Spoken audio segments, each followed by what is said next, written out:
Hey,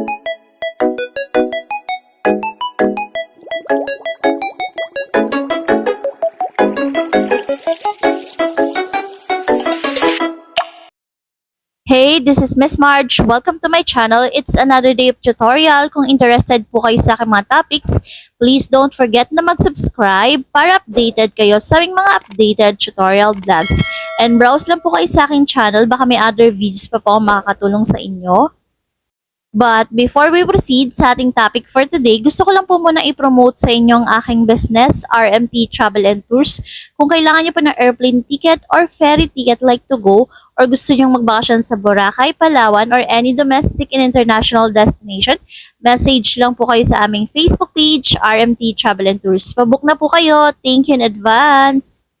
So to continue with our topic, sa updated process as of 2026, kung paano mag-enroll ng bank account sa SSS, lahat po kasi ngayon sa transaction sa SSS ay online na, sa pag-apply ng loan, sa pag-claim ng maternity benefits, sickness benefits, online na po nila pinapasok through your bank account. So, dapat mag-enroll po tayo ng bank account sa ating SSS online account para makapag-apply tayo ng loan.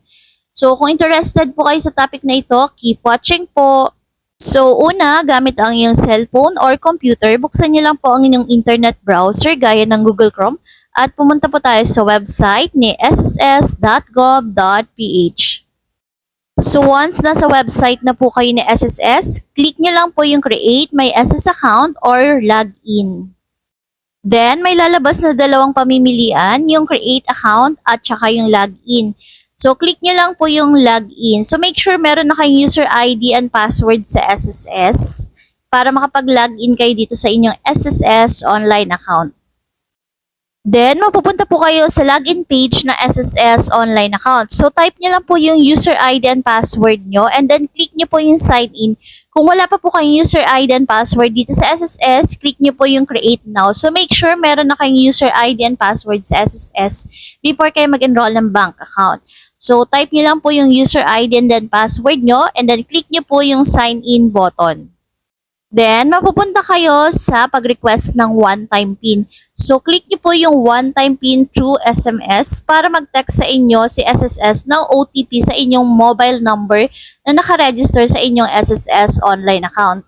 After that, may marireceive kayo na OTP na 6-digit from SSS.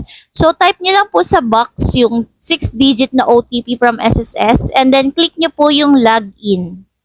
Then, mapupunta kayo sa data privacy ng SSS. So, basahin nyo lang po yan and then scroll nyo lang pababa hanggang makita nyo po yung I agree and then click nyo lang po yung I agree.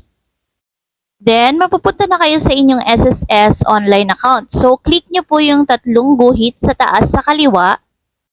After that, may lalabas na mga choices. So, click nyo po yung services. Sa baba ng services, may lalabas na choices. Click nyo po yung disbursement account. Then, may lalabas na reminder sa pag-enroll ng bank account. So, scroll nyo lang pababa and then basahin nyo lang po yan. Ang importante po dyan is make sure active po yung bank account na i-enroll nyo and dapat nakapangalan sa maglo-loan or kung sino yung may-ari ng SSS number.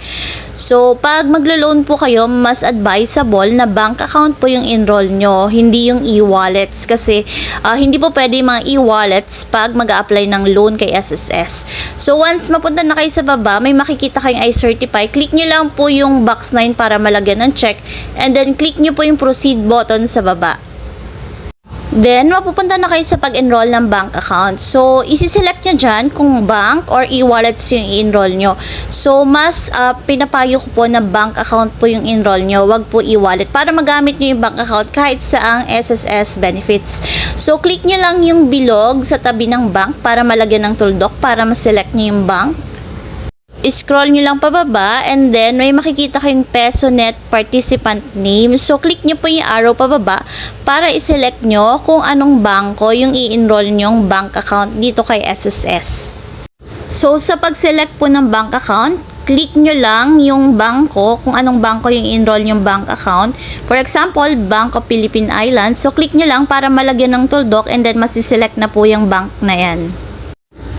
And then, once nakapag-select na kayo ng bank account, sa dalawang box ng bank account number tsaka confirm bank account number, i-type nyo po dyan yung account number nyo dito sa banko na to. So, make sure same po yung account number na ilalagay nyo sa dalawang box na yan. So, once na-fill upan nyo na po yung mga information na yan, so click nyo lang po yung next button sa bandang kanan sa baba. Next is mapupunta na kayo sa pag-upload ng supporting documents. So, una nyo pong i-upload is yung proof of account or yung proof of bank account nyo. So, click nyo lang po yung arrow button sa select document type. Then, mamimili kayo dyan kung ano yung proof of bank account nyo. So, pwede pong picture ng ATM nyo na dapat kita po yung bank name, account number at pangalan nyo. So, pwede rin po yung bank certificate statement. Pwede rin yung foreign remittance receipt. Pwede rin picture ng passbook. Pwede rin screenshot ng online banking nyo. And pwede rin validated deposit slip. Ang importante po, kita dapat yung pangalan ng bangko, pangalan nyo at yung account number nyo. So, click nyo lang kung ano po dyan yung proof of bank account nyo para malagyan ng tuldok para ma-select nyo na po. So, dito sa example, validated deposit slip po yung ginamit dito sa pag-enroll ng bank account. So, once nakaselect na kayo ng proof of account, lalabas dyan yung sample. So, ito sample ng validated deposit slip. Nakita yung bank name, account number, at name ng may-ari ng bank account at ng SSS owner. So, para i-upload yung picture ng inyong proof of account, click nyo lang po yung box ng draft files here para ma-upload nyo na po yung proof of account nyo. So, once na-click nyo na yan, i-select nyo lang sa phone nyo yung picture na i-upload nyo. And then, once na-upload nyo na yung picture ng proof of account, lalabas na po dyan yung picture na in-upload nyo. For example, ganito po nakalagay yung file name and may check na kulay green. So, ibig sabihin na upload na siya. So, kung gusto nyo palitan yung picture na i-upload nyo, click nyo lang po yung remove file. Scroll nyo lang po pababa and then next na i-upload is yung picture ng valid ID. So, click nyo lang po yung draft file na box and then select nyo lang ulit yung picture na i-upload nyo, yung valid ID. By the way, yung mga picture na i-upload nyo dito, ang maximum size is 3 MB lang po. Kung masyadong mataas yung file size, screenshot nyo po para lumiit po yung file size para pasok dito sa requirement ng SSS. So, kung gusto nyo pong makita yung listahan ng mga valid ID na pwedeng i-upload dito sa SSS, click nyo lang po yung view list of valid ID. Makikita nyo po dyan yung listahan ng mga valid ID na pwedeng i-upload sa SSS. So, once na-click nyo na po yung draft files and nakapag-upload na kayo ng valid ID nyo, lalabas po ulit yung picture ng valid ID na in-upload nyo. And then, may nakalagay ulit na check. So, ibig sabihin na upload na siya. Scroll nyo lang po pababa and then next na i-upload nyo ay yung selfie nyo na hawak-hawak nyo po yung valid ID nyo at yung proof of account nyo. Kung deposit slip po yung proof of account nyo, hawak-hawak nyo dapat yung deposit slip at yung valid ID. Kung online banking po yung proof of account nyo, dapat hawak-hawak nyo yung cellphone nyo na naka-open yung online banking at yung valid ID naman po, hawak-hawak nyo sa isang kamay.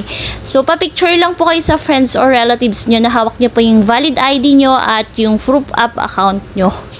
So, tip ko lang, dahil hawak-hawak nyo yung valid ID nyo at proof of account nyo, so dapat yung picture nyo, pag zoom po is makikita yung pangalan nyo at yung account number nyo. So, same po nung kanina, click nyo lang ulit yung box ng draft files here, and then select nyo lang yung picture ng selfie na i-upload nyo. And then, automatic maa-upload na siya dyan. So, lalabas ulit yung in-upload nyong picture ng selfie nyo. And then, may nakalagay na check ulit na green. So, ibig sabihin, uploaded siya.